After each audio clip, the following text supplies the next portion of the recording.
Assalamualaikum warahmatullahi wabarakatuh. Alhamdulillah. Salatu wassalamu ala Rasulillah wa ala alihi wa sahbihi wa mawala amma ba'du. Baik jemaah yang dirahmati Allah Subhanahu wa taala. Alhamdulillah rabbil alamin, kita bersyukur kepada Allah Subhanahu wa taala. Hari ini kita bisa menghadiri kajian serial hadis Arba'in An-Nawawiyah. Yang hari ini kita masuk ke hadis yang ke-34. Tema yang kami tuliskan di sini adalah mencegah kemungkaran. Mungkin sebagian kita sudah sering mendengar tentang hadis ini dan sering disampaikan dalam mengingatkan agar kita bisa mencegah kemungkaran. Tetapi kita akan lebih masuk kepada bagaimana sih sebenarnya penjelasan para ulama memahami tentang hadis mencegah kemungkaran ini.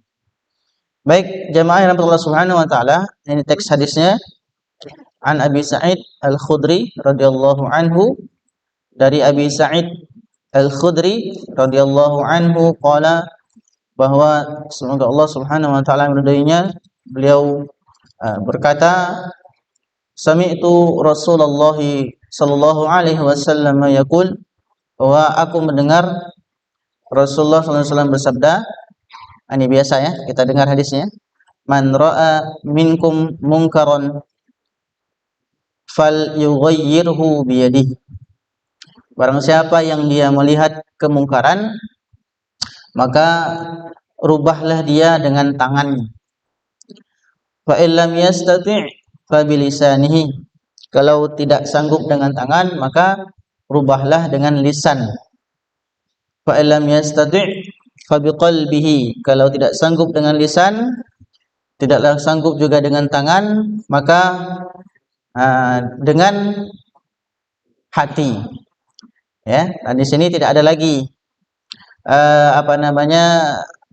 tingkatan lain.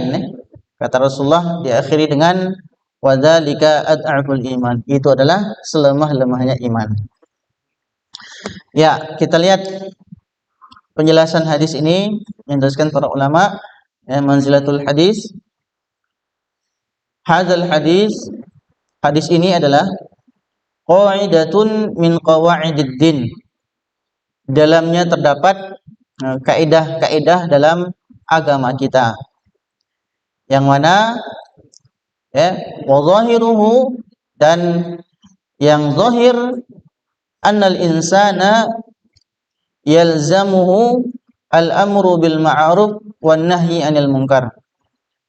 Dan dari zahir hadis kita bisa lihat bahwa setiap manusia itu wajib, lazim baginya untuk mengajak kepada kebaikan dan mencegah kepada kemungkaran. Hasbal istita'ah, akan tapi diberikan batasan-batasan sesuai dengan kemampuan. Nah, di sini ya, batasannya sesuai kemampuan. Artinya ya, al-amru bil ma'ruf, mengajak kepada kebaikan, itu juga kita harus melihat kemampuan kita. Mulai dari mungkin kalau terkait dengan menyampaikan perkara-perkara tentang fikih misalnya, maka yang menyampaikan adalah ahlul fikih. Terkait dengan permasalahan Quran, maka yang menyampaikannya adalah ahlul Quran.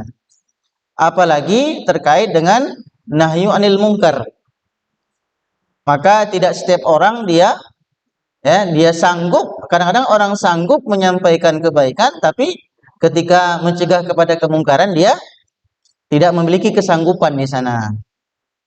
Nah, jadi hasbal istita'ah, sesuai dengan kemampuannya. Imam Nawawi mengatakan, wa min a'zami qawaidil Islam. Dan di sini hadis ini adalah dia dari kaidah yang besar dalam Islam, yang mana orang-orang nahyu anil munkar, mencegah kepada kemungkaran, mengambil dasar dan sumbernya dari hadis Rasulullah Shallallahu alaihi wasallam ini. Oke ya. Nah, baik. Biasanya dalam hadis terkadang ada disebutkan sababul wurudnya, ya, sababul wurudnya. Dan ini salah satu hadis yang memiliki sababul wurud, ya. Terkadang kita nggak nyampaikan, ya, karena memang dari penjelasan dari kitab-kitab pensyarah hadisnya tidak dicantumkan atau tidak dituliskan. Nah, ini sababul wurudnya, yaitu ini diriwayatkan oleh Imam Muslim oleh jalur Tariq bin Syihab, beliau bersabda, "Awwalu man bada'al bil khutbati yaumal 'id qabla shalah Marwan." Ya. Maka orang yang pertama berkhutbah pada hari raya sebelum salat hari raya didirikan adalah Marwan. Dia mau mau menyamakan antara khutbah Idul Fitri dengan khutbah salat Jumat. Mau dirubah sama dia. Karena mungkin melihat kondisi kaum muslimin, kalau ketika khutbah salat Jumat itu kan teratur tertib kan? Karena mengapa? Diawali khutbah dulu baru salat. Ya kan? Nah, begitu ya. Nah, sementara khutbah Jumat khutbah hari raya itu dia salat dulu baru kemudian khutbah.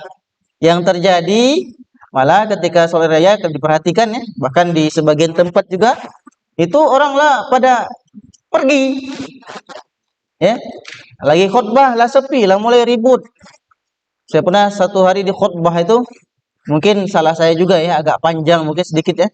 Saya lihat orang udah pada balik ini, masya Allah ya, lah mulai bebangkitan, jadi udah tenang juga khutbah ini kan, ya kan, makanya juga khutbahnya harus mulai lihat kondisi juga kan.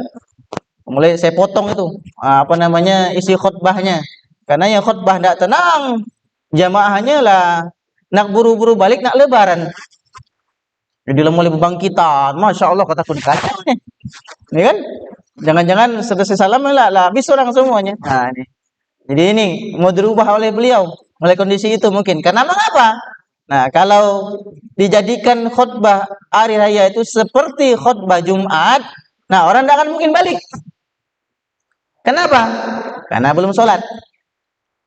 Karena belum sholat. Nah, ketika beliau lakukan itu, nah maka ada seseorang yang kemudian faqala qad turika ma hunalika faqala Abu Sa'id, maka Abu Sa'id berkata, ini kata beliau, amma hadza faqad qada ma alaihi sami'tu Rasulullah yaqul. Ada orang yang kemudian mengingatkan Marwan ini, tidak begini katanya. Rasulullah mengajarkan, dia mengingatkannya.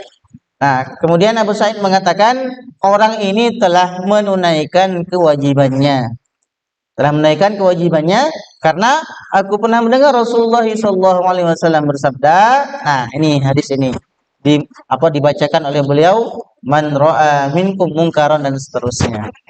Artinya, nah, kalau tidak ada yang mengingkari, nah maka nanti artinya tidak ada orang yang dia mencegah kepada kemungkaran sebagaimana yang dicontohkan oleh Rasulullah SAW dalam bagaimana melaksanakan kaifiyatu sholat Jumat dan kaifiyatu sholat hari raya Idul Fitri atau Idul Adha. Nah, sababul wurudnya. Ya, kita lihat sekarang. Nah, man ra'a minkum mungkaron. Kita lihat penjelasan sedikit demi sedikit terkait dengan intisari isi dari hadis ini. Yang pertama, kata man ra'a, siapa yang melihat, ya. Nah, maknanya di sini siapa yang mengetahui. Bisa jadi juga dia tidak melihat secara langsung, atau bisa jadi dia hanya mendengar berita dengan yakin atau semisalnya. Bisa jadi dia tidak ada di tempat lokasi kejadian kemungkaran tersebut. Bisa jadi dia hanya membaca sebuah berita yang sudah ditabayun, sudah terverifikasi keabsahannya, kebenarannya. Nah, maka dalam hal ini juga dikategorikan sebagai orang yang melihat. Atau hanya sekedar membaca, nah, bukan hanya melihat, membaca. Kalau sekarang kan enak, karena melihat sebuah kejadian baik itu kejadian yang terjadi di sekitar kita ataupun di luar daerah kita, bahkan di luar negeri, atau peristiwa-peristiwa yang terjadi dalam lingkup dunia internasional, bisa kita saksikan dengan live streaming. Nah, kita lihat kemungkaran, berarti itu kita memang benar-benar melihat, walaupun kita tidak berada pada lokasi terjadinya kemungkaran tersebut. Nah, itu yang pertama. Nah, minkum di sini maknanya adalah yaitu kaum muslimin yang sudah mukallaf, yang sudah terbeban dengan beban syariat. Sudah baligh, sudah mukallaf kan? Nah, mukallaf ini berbeda-beda Akan tapi kadang-kadang juga disandingkan dengan akil, akil. Akil itu sudah berakal, atau biasa juga disebut dengan mumayyiz, bisa membedakan antara yang benar dengan yang salah. Nah, makanya anak-anak itu memang dari kecil sudah diajarkan dengan perkara sholat, akan tapi dia sudah benar diwajibkan ketika sudah akil dan baligh, mumayyiz dan sudah mukallaf. Nah, kita terkategori orang yang bisa jadi sudah, anak-anak kita misalnya terkategori anak yang sudah memang sudah baligh, sudah mukallaf, akan tapi kadang-kadang nggak akil. Sudah mimpi basah tapi nggak akil dia. Anak-anak sekarang ini sudah masih kecil sudah baligh gitu Akan tetapi sembahyang ibu main. Kelas 5 SD, kelas 6 SD, SMP lagi bermain. Nah, mungkin pemahaman Nah, akilnya kurang. Akilnya kurang. Nah, bisa jadi kita dalam kasus ini, minkum ini orang yang dia sudah mukallaf tapi nggak paham. Nggak paham bahwa itu sebuah kemungkaran begitu. Maka sebenarnya kalau yang dia sudah paham bahwa itu sebuah kemungkaran, maka menjadi kewajiban bagi kita untuk mengingkari kemungkaran tersebut dengan nanti beberapa fase-fase dan tahapan-tahapan dan manzilah kedudukan kita terkait dengan pengingkaran kemungkaran tersebut. Nah, kemudian mungkaron artinya adalah tentunya segala sesuatu yang dilarang oleh Allah Subhanahu wa taala dan Rasulnya, dan pelakunya itu diingkari untuk melakukannya, yang secara manusiawi secara aturan, secara norma mungkin dan kemudian syariat agama kita itu dilarang melakukannya. Misalnya ngelihat orang maling, jalan-jalan orang itu maling, ya kan? Ngejebol pakai kunci T kan? Kita lihat misalnya, biarlah bukan motor aku misalkan. Nah, itu kan ngelihat dengan mata kepala sendiri di depan kita kan. Dan itu perbuatan kemungkaran, memang kemungkaran yang memang setiap orang dia mengingkari bahwa mengambil milik orang lain, sebagaimana kita pelajari di hadis sebelumnya kan. Nah, maka itu perbuatan-perbuatan yang merupakan perbuatan yang dilarang dalam agama kita. Atau misalnya memang tidak di tempat kita, tapi secara manusiawi itu semua orang, bahkan semua agama, dia mengingkari itu sebuah kemungkaran. Misalnya qatlun nafsi bighairil haq, membunuh orang dengan tanpa sebab yang dibenarkan dalam syariat. Nah, sebagaimana kita bahas pada hadis-hadis sebelumnya. Nah, cukuplah seseorang dia melihat membunuh anak-anak, membunuh orang yang tidak bersalah, membunuh orang Islam yang dia minoritas, orang tidak beragama pun, itu dia paham itu sebuah kemungkaran, maka itu adalah sebuah kemungkaran. Dan kemungkaran mungkin di sebuah tempat kita, mungkin tempat yang lain, nah itu mungkin berbeda-beda, berbeda-beda. Nah, di tempat kita misalnya ada perkataan-perkataan tertentu yang dia menjadi sebuah tabu. Tabu. Nah, tabu. Misalnya mohon maaf di Jakarta itu saya pernah lewat di sebuah tempat, jalan apa namanya, saya sering lewat itu. Itu ada hotel Kedaung namanya. Hotel Kedaung. Di situ hotel, jadi hotel tuh. Di sini ada pendakwah mengucap kata itu. Nah, jadi kalau anak-anak kita mengucapkan sebuah kata-kata yang di sini dianggap kemungkaran, kita dengar, sebenarnya wajib kita ingatkan. Wajib kita luruskan kata-katanya. Nah, jadi dari kita ini ada beberapa kosakata yang tidak boleh diucapkan, begitu ya, tabu ya. Nah, tidak sopan. Di daerah lain mungkin berbeda gitu. Nah, hasba urf, tergantung dengan adat istiadat. Oke, nah berikutnya. Kemungkaran di sini disyaratkan yang pertama tentunya jelas kemungkaran yang disepakati oleh pihak yang mengingkari dan yang diingkari. Ya. Nah, kemudian orang yang diingkari punya hujjah yang lemah. Ya, atau sesuatu yang tidak bisa diterima. Nah, kemudian berikutnya. Nah, kemungkaran yang Rasul sampaikan dalam bentuk nakirah. Berarti kan man ra'a minkum mungkaron. Nah, mungkaron ini bentuknya nakirah dalam bahasa Arab atau dia sifatnya umum. Kalau dia bentuknya ma'rifah, minkumul ada alif lamnya. Kalau ada alif lamnya berarti dia ma'rifah. Kalau ma'rifah hanya kemungkaran yang dikenali. Kemungkaran tertentu saja. Akan tetapi di sini disebutkan dalam bahasa Arab mungkaron. Mungkaron itu maknanya di sini adalah banyak bentuknya atau semua jenis kemungkaran. Nah, ini bentuknya. Nah, ini dia mungkaron. Kalau dia bentuknya ma'rifah, kemungkaran yang dikenali, al-mungkaron minkumul mungkaro. Hilang dia tanda tanwinnya. Nah, itu ya. Oke. Kita lanjutkan ya. Nah, ini sekarang yang lagi apa nih?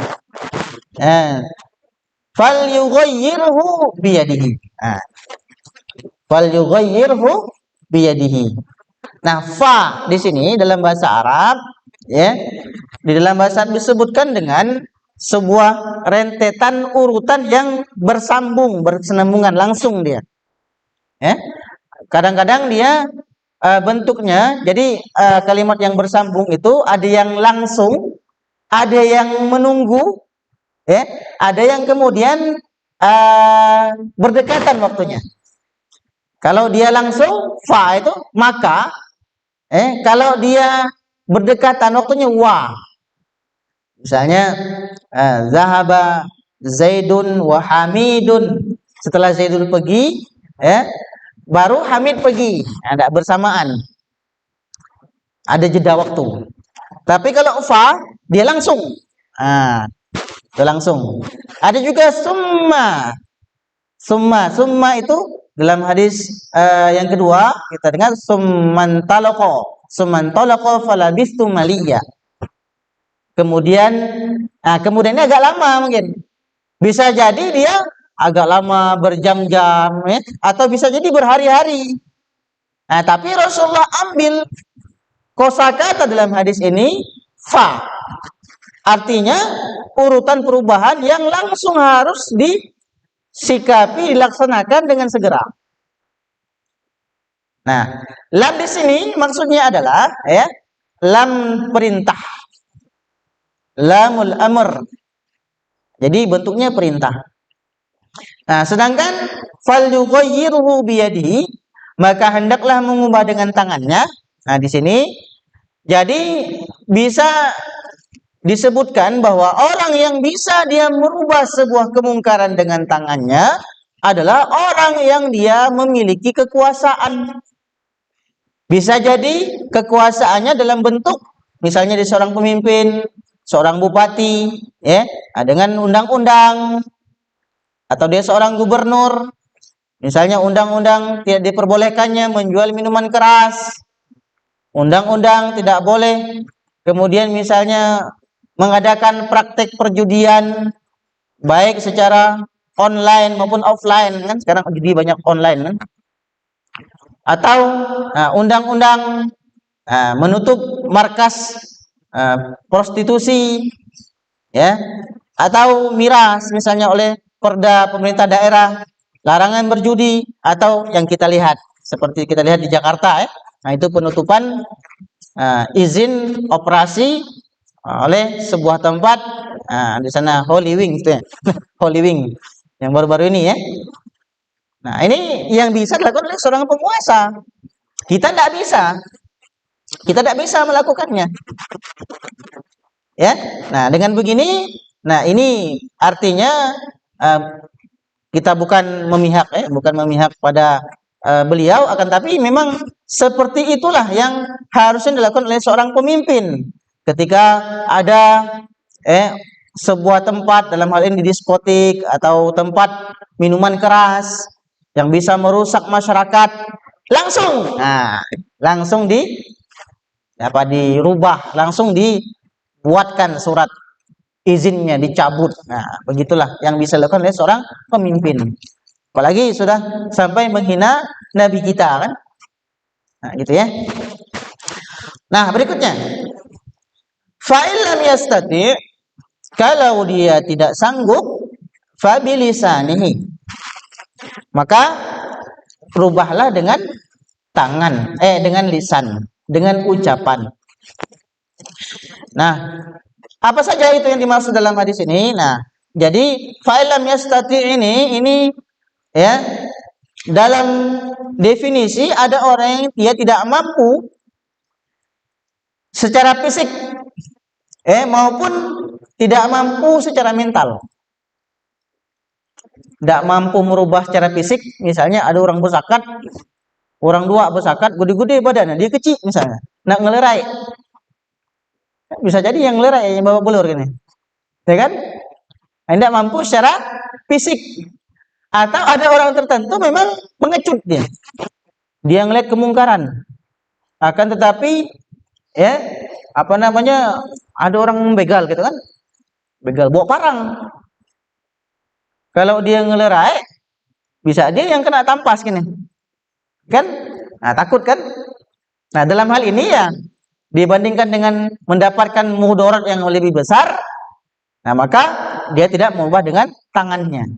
Akan tapi bisa mungkin dengan lisannya. Misalnya begal misalkan, dia dikejar. Atau maling, misalnya ngeliat maling kan? Ngeliat maling. Dulu kami pernah di di pesantren dulu, itu sangat luar biasa daerah itu, ya Allah ya. Sendal hilang. Mohon maaf tikar masjid hilang. Tikar masjid. Numpang ngejemur masjid di depan masjid kami di Lampung gitu ya, di daerah namanya Jalan Kopi. Jalan Kopi itu zaman dulu di Terminal Raja Basa itu Texas itu. Waduh, masya Allah ya. Jalan kami itu sangat luar biasa. Saya baru beli sendal di masjid, pandai pula dimilih, mana baru kan, hilang. Jemur itu ngejemur karpet masjid hilang. Nah, tiba-tiba suatu hari masuk ke pondok kita seorang pencuri, santai dia masuk, ngambil motornya motor ustadz kita pula. Diintai dia benar. Pas dia mau keluar, ustadz yang punya motor itu keluar juga, ya kan? Tapi tidak berani menghalau kemungkaran ini dengan tangannya. Kenapa? Karena sang pencuri ini bawa pistol. Kata dia. Diamlah ustadz enggak lagi. Daripada berlubang kepala kan? Iya. Nah, jadi ya kemudian santai aja nih. Akhirnya kami yang dimarahin kan, siapa yang jaga nih? Kami yang dimarahin sama ustadznya kan. Harusnya kan ada jadwal jaga kan, tapi ya dalam hal ini ya tidak mampu kan, tidak berubah dengan tangannya. Karena kemungkinan tidak mampu secara fisik atau keberanian. Dan seterusnya. Nah, kalau ada orang yang berzakat misalnya, dua-duanya mau parang misalnya, nak ngelerai, misalkan gimana? Ujung-ujung dia no kena kan? Nah, mendingan kita jangan mencegah kemungkaran tersebut dengan tangan kita. Tapi kalau memang sudah punya silat misalkan, nah bisa kira-kira untuk menghindari tebasan pedang, bukan ilmu kebal bukan mungkin bisa untuk mencegah kemungkaran dengan tangannya. Sebagaimana kita lihat ada santri Madura yang dia bisa mencegah kemungkaran, dia balik menyerang begal tersebut, kemudian begalnya yang mati kan. Nah, begitu ya. Ya, berikutnya. Jika tidak mampu maka dengan fabilisanihi, kata Rasulullah. Maka ubahlah dengan lisan. Yang mengingkari dengan lisan ini tentunya bersikap hikmah dengan tetap melarang. Bisa juga dengan meminta bantuan orang lain. Ya. Nah, terkadang ucapan kita tidak didengarkan. Misalnya anak-anak tapak ingar nggak misal kan? Nah, misalnya Munda AC sebagaimana disebutkan ceramah dulu malaikat, saudara-saudara malaikat di masjid kan. Tapi kan harus diajarkan juga mereka kan ketika di masjid tuh adab-adabnya kan, jangan sampai ingat terus-terusan kan. Nah, kadang-kadang orang tertentu dia tidak didengarkan suaranya, akan tapi orang tertentu dia takut. Ya. Nah, dalam hal ini bisa juga meminta bantuan orang lain. Atau misalnya kalau di lingkungan keluarga kita ada orang yang paling disegani. Ya. Nah, disegani. Misalnya punya saudara yang gawe mabuk, gawe berjudi, dan lain sebagainya. Hanya anggota tertua dalam keluarga itu yang dia segani. Nah, yang meminta bantuan orang tersebut. Maksudnya dengan lisan ini bisa dengan lisan pribadi atau dengan lisan orang lain. Begitu juga dengan tulisan. Karena tulisan di sosial media, tulisan yang kita ketik sesuai dengan pikiran kita itu juga bagian dari lisan kita.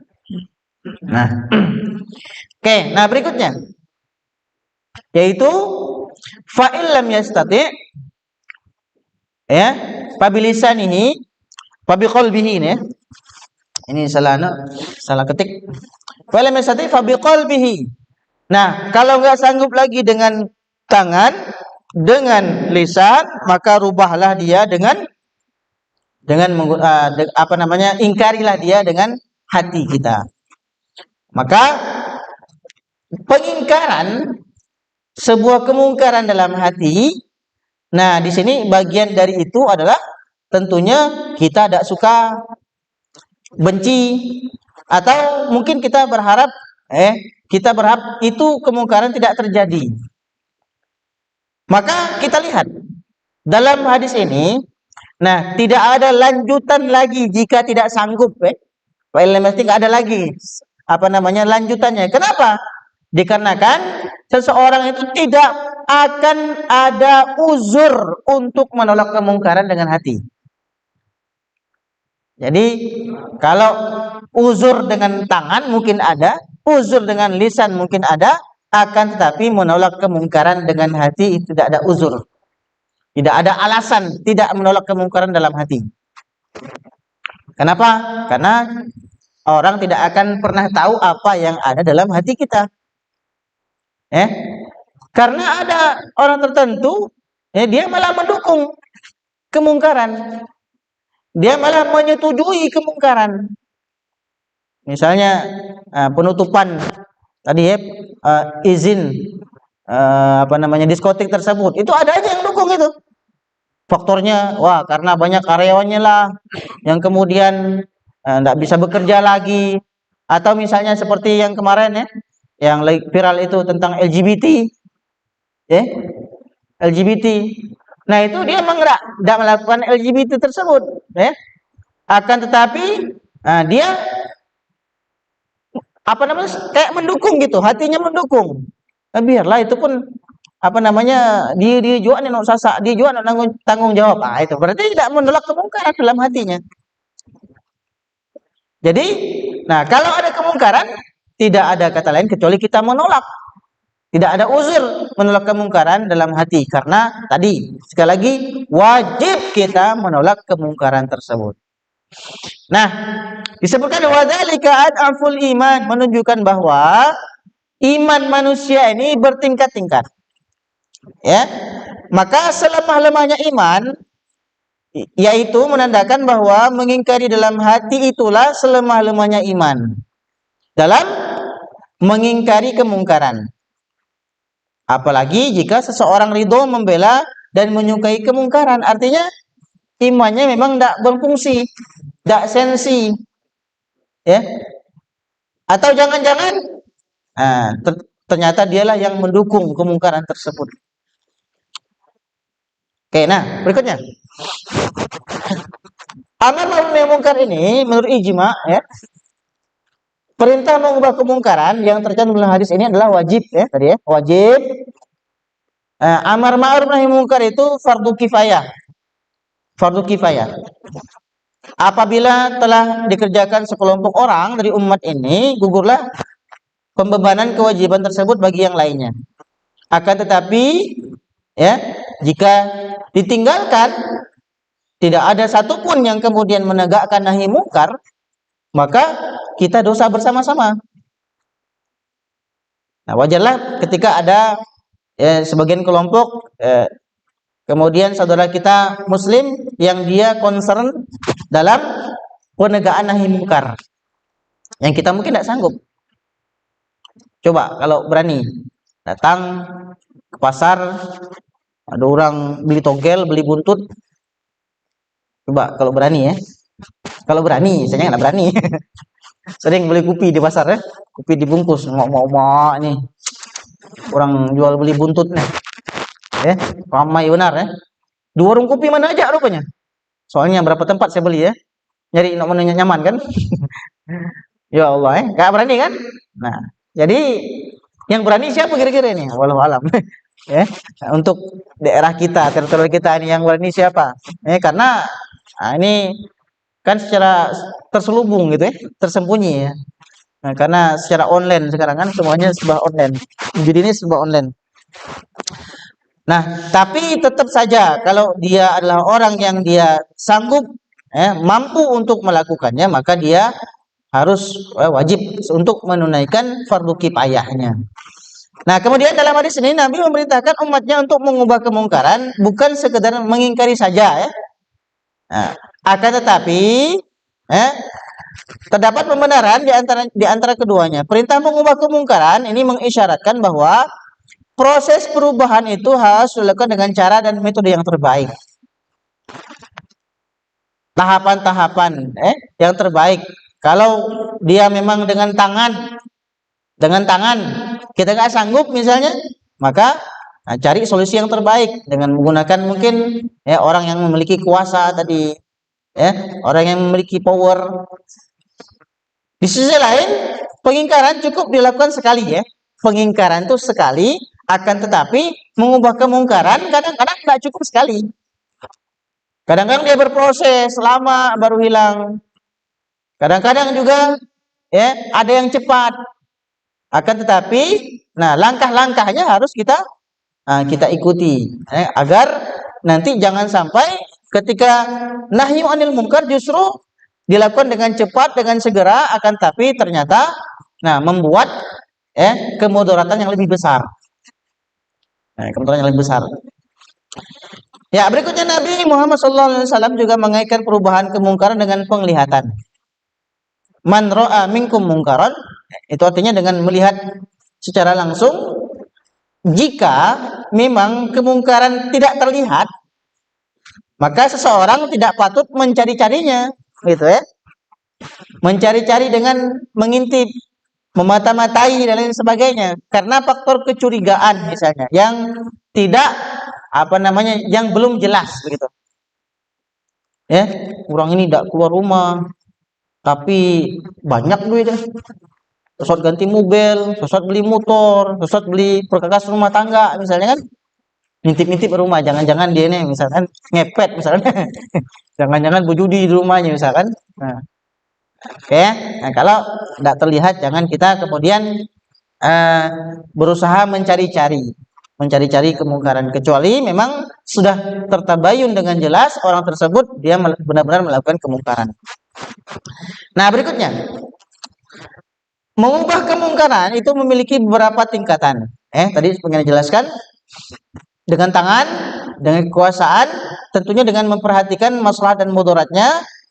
Dalam lingkup yang kecil, seseorang dapat mengubah kemungkaran dengan tangannya. Misalnya, kalau kita misalnya bukan seorang pemimpin dalam skala besar, tapi dalam skala kecil kita sebagai orang tua ini kita bisa untuk melakukan yugoyir biyadihi, perubahan kemungkaran dengan dengan tangannya, dengan tangan kita.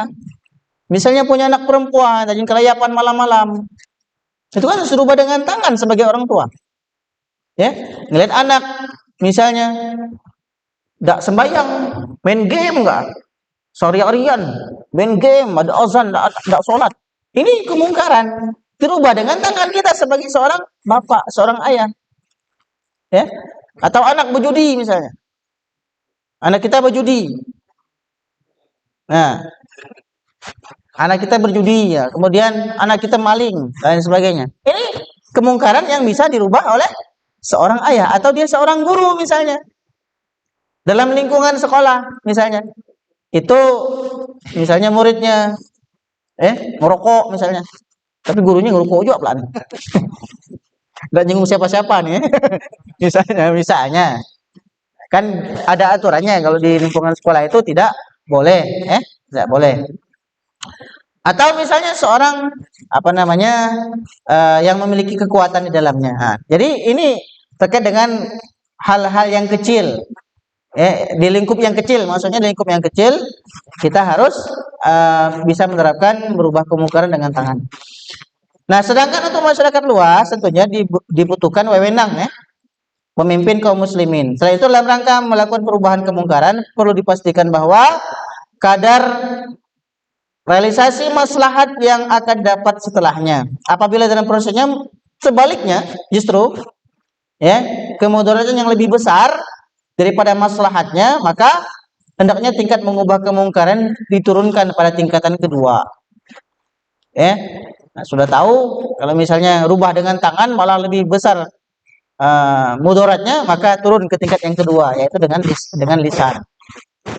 Nah, dengan lisan. Maka dalam hal ini kita bisa lihat beberapa contoh mengingkari kemungkaran dengan tangan, diantaranya dengan membuat kebijakan, membuat keputusan atau vonis hukum dan lain-lain sebagainya yang bisa dilakukan oleh seorang pemimpin. Pemimpin.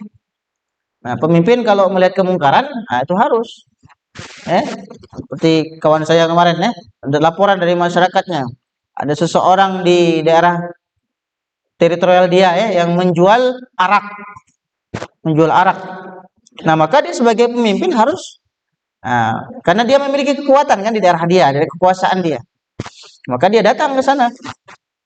Harus diverifikasi, harus dicegah, dilarang untuk melakukan perbuatan tersebut. Atau dia sebagai kepala bagian yang dia memiliki kemampuan untuk mencegah kemungkaran tersebut, atau pemimpin perusahaan lembaga, sebuah lembaga, sebuah yayasan, tahu misalnya dalam sebuah lembaga keislaman misalnya atau ada aturannya sebuah lembaga itu tidak boleh merokok misalnya.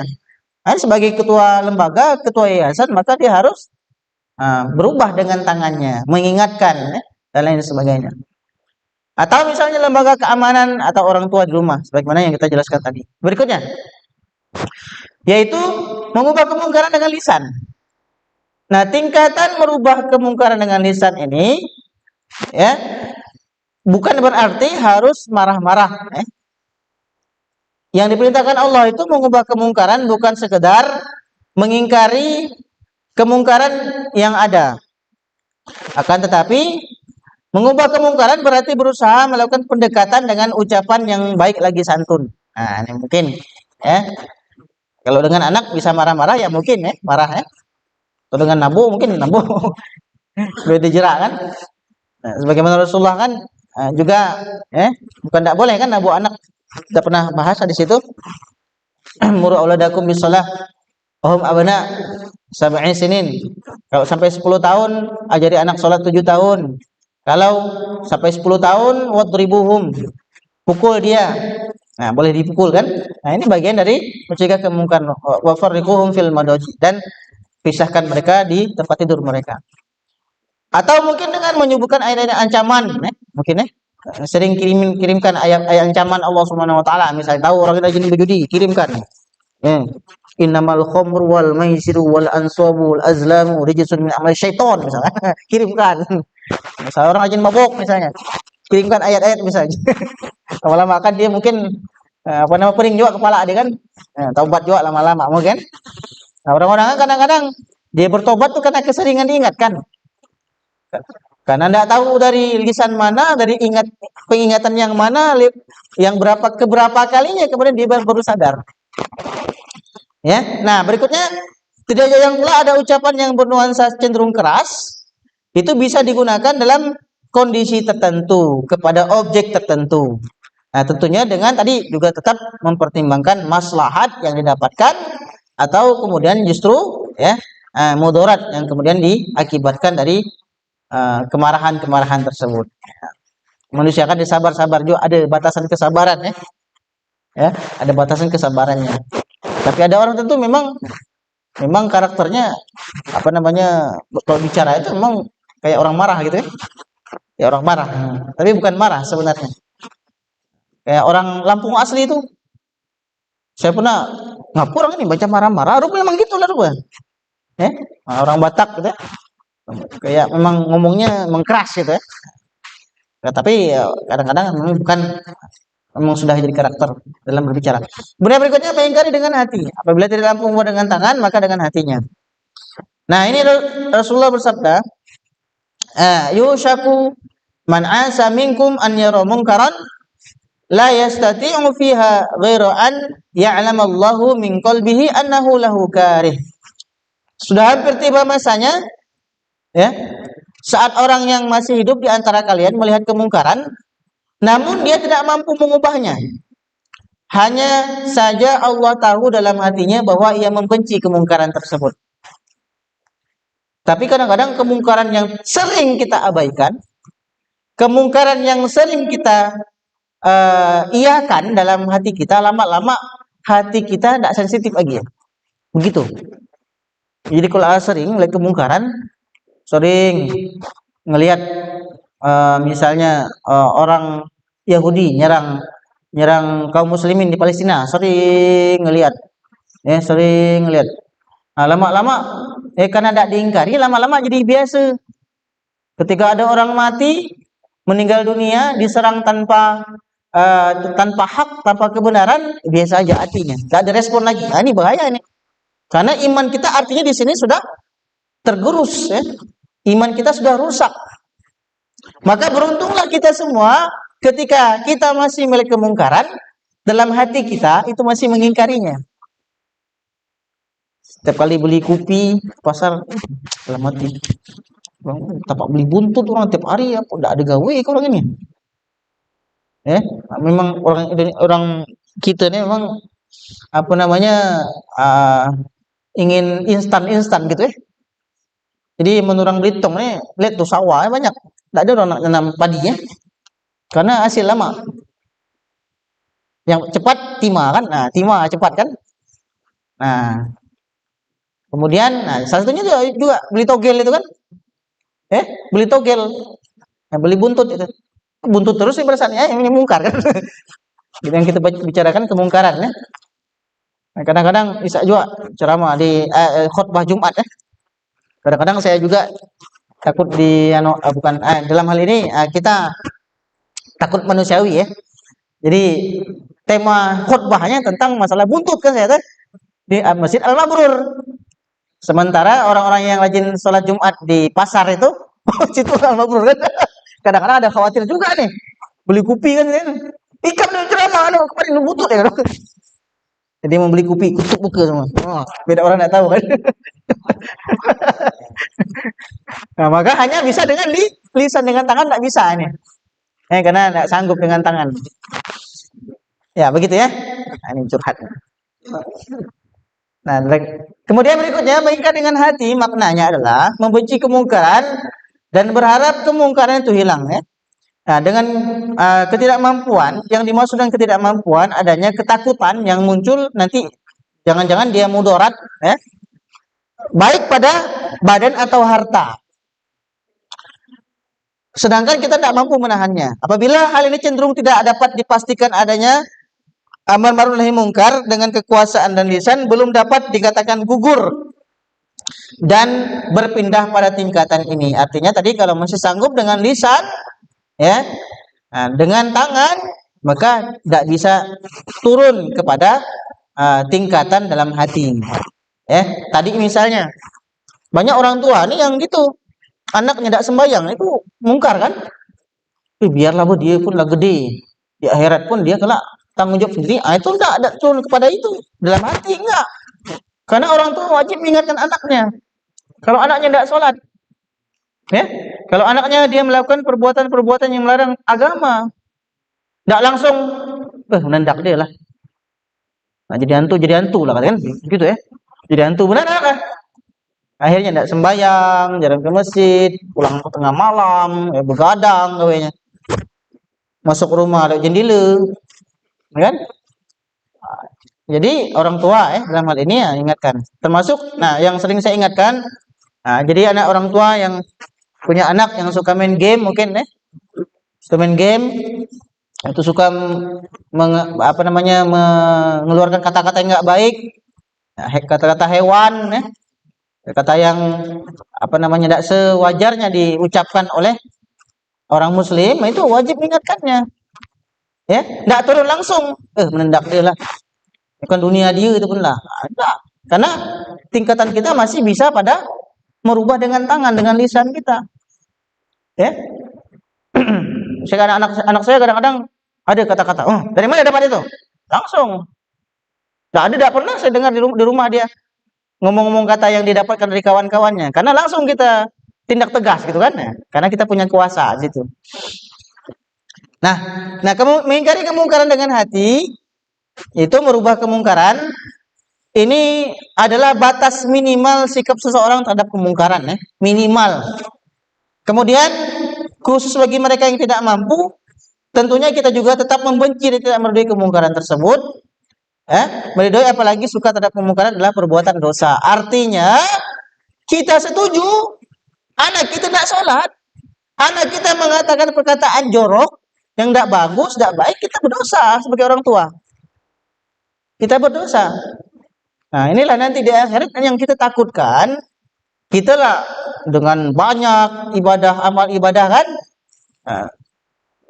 hari tuanya kita banyak ke masjid, banyak beribadah sebanyak-banyaknya, ngumpulkan di akhirat kita punya musuhnya anak kita sendiri, anak tak sholat, tak kita ingatkan, anak tak pandai ngaji, tak kita ajarkan, nah baru nak masuk surga, tapi anak kita kemudian meminta pertanggungjawaban kita. Nah, ini malah berbahaya. Oke, berikutnya pentingnya amar ma'ruf nahi munkar sebagaimana Allah Subhanahu wa taala sebutkan dalam surah Al-Maidah ayat 78 sampai 79, lu'inal ladzina kafaru min bani Israil 'ala lisani Daud wa Isa bin Maryam dzalika bima asaw wa kanu ya'tadun kanu la yatanahawna 'an munkar fa'alu labisa ma kanu yaf'alun. Nah, sebagaimana orang-orang kafir dari Bani Israel dengan lisan Daud dan Isa putra Maryam, dan mereka itu berbuat mungkar akan tapi tidak dirubah dengan tangan mereka. Begitu juga wa qalat ummatun minhum lima ta'iduna qaumanillah muhlikuhum aw mu'adzibuhum 'adzaban syadida.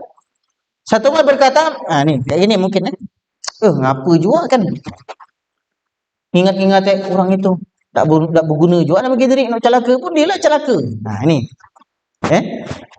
falamma nasu ma dzukiru bihi, maka tatkala mereka melupakan apa yang diberikan kepada mereka, kami selamatkan orang-orang yang melarang dari perbuatan jahat dan kami timpakan kepada orang yang zalim sisaan yang keras disebabkan mereka selalu berbuat fasik. Nah, jadi perintah Allah Subhanahu wa taala ini menjadi sebuah pengingat bagi kita bahwa mencegah kepada kemungkaran itu menjadi kewajiban bagi kita minimal. Nah, kita mengingkari dalam hati kita. Insyaallah kita lanjutkan lagi di pertemuan berikutnya membahas tentang nahi munkar ini, masih beberapa hal yang kita sempurnakan. Wallahu a'lamu bishawab. Wallahu muwaffiq ila aqwamit thoriq. Mohon maaf kalau ada kesalahan. Wassalamualaikum warahmatullahi wabarakatuh.